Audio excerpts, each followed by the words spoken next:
உங்களுடைய ராசிக்கு பார்த்தோம்னா 8ஆம் இடத்துல வந்து சனி பகவான் பார்க்குறார். உங்களுடைய ராசிக்கு 8ஆம் இடத்தை பார்க்குறார், விருச்சிகத்தை. இதன் மூலியமாக பார்க்கும்பொழுது 8ஆம் இடம்னு சொல்லக்கூடியது மறைவு ஸ்தானம். மறைவு ஸ்தானத்தை வந்து சனி பகவான் பார்க்குறார். அதனால் வந்து மறைந்த இடத்திலிருந்து திடீர் பணவரவு வரக்கூடிய வாய்ப்புகள் அதிகம். இந்த மேஷ ராசிக்காரர்கள் அதுவும் வந்து நெருப்பு சம்பந்தம், இரும்பு சம்பந்தம், அந்த மாதிரியான விஷயங்கள்ல இருக்கிறவங்க, டாக்டர் தொழிலில் இருக்கிறவங்க, மருத்துவ உதவி, மருத்துவ சம்பந்தப்பட்ட தொழில், அது தவிர வந்து வியாபாரம் செய்யக்கூடியவர்கள், இவங்களுக்கெல்லாம் நல்ல ஒரு ஏற்றம் இருக்கும். அரசு பணி, அரசியல் சார்ந்தவர்களுக்கு பெரிய ஏற்றம் கிடைக்கக்கூடிய வாய்ப்புகள் நிச்சயமாக இருக்கும். இந்த காலகட்டத்தில் அரசு சம்பந்தமான, அரசியல் சம்பந்தமானவர்களுக்கு ஒரு பெரிய ஜாக்பாட் அடிக்கக்கூடிய காலகட்டமாக அமைய போகிறது. இந்த சனி பகவான் 11ஆம் இடத்துல இருக்கிறதுனால 11ஆம் இடம் சொல்லக்கூடியது மிகவும் ஏற்றமான ஸ்தானம். அதுவும் சனி பகவான் உங்களுடைய ராசிக்கு 10, 11 அதிபதி. அதனால தொழிலில் அபரிமிதமான ஏற்றங்கள் வரக்கூடிய வாய்ப்புகள் நிச்சயமாக உண்டு.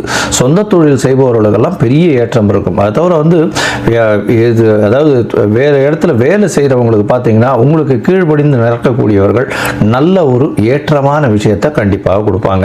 உங்களுக்குன்னு வந்து ஃபாலோவர்ஸ் இருக்கக்கூடிய வாய்ப்புகள் நிச்சயமாக உண்டு.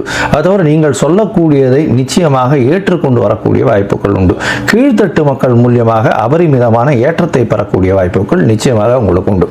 இந்த காலகட்டத்தில் பார்க்கும்பொழுது உங்களுக்கு சனி பகவான் மூலியமாக நல்ல ஒரு ஏற்றமான காலம் வரக்கூடிய வாய்ப்புகள் மிகவும் அதிகம். ஏன்னா பண வரவிற்கு பஞ்சம் இருக்காது. தொழிலில் வந்து ஆயுள் காரகனானவன் ஆயுளையும் நல்லபடியாக கொடுப்பான். உடல் நலத்தை பின்னடைவு இருந்தாலும் அது பெரிய பிரச்சனையே வராது. ஜீவனஸ்தான அதிபதினு சொல்லக்கூடியவரே லாபஸ்தானத்தில் இருக்கிறதுனால ஜீவனம் நல்ல ஒரு ஏற்றத்தை கொடுக்கும். செய்யக்கூடிய தொழிலில் அபரிமிதமான லாபம் இருக்கக்கூடிய வாய்ப்புகள் இருக்கும். நீங்கள் வந்து அருகில் இருக்கக்கூடிய ஆஞ்சநேயர் கோவிலுக்கு போங்க. ஆஞ்சநேயர் கோவிலுக்கு போயிட்டு அங்கே வந்து பேரிச்சம்பழம் வந்து தானம் கொடுங்க. பேரிச்சம்பழம் உங்களால் முடிஞ்ச அளவுக்கு தானம் கொடுங்க. ஏன்னா சனி பகவானுக்கு ஏற்ற பழம் அப்படின்னு சொல்லக்கூடியது இது வந்து சனீஸ்வரனுக்கே உண்டானது அப்படின்னு சொல்லக்கூடியது. அதனால் பேரிச்சம்பழம் இரும்பு சத்து அதிகம், அது வந்து தானமாக கொடுங்க. அதன் மூலியமாக உங்களுக்கு சனி பகவானால் ஏதாவது கெடு நன்மை, பெடு பலன்கள் வறுமையான அது வந்து தவிர்க்கப்படும்.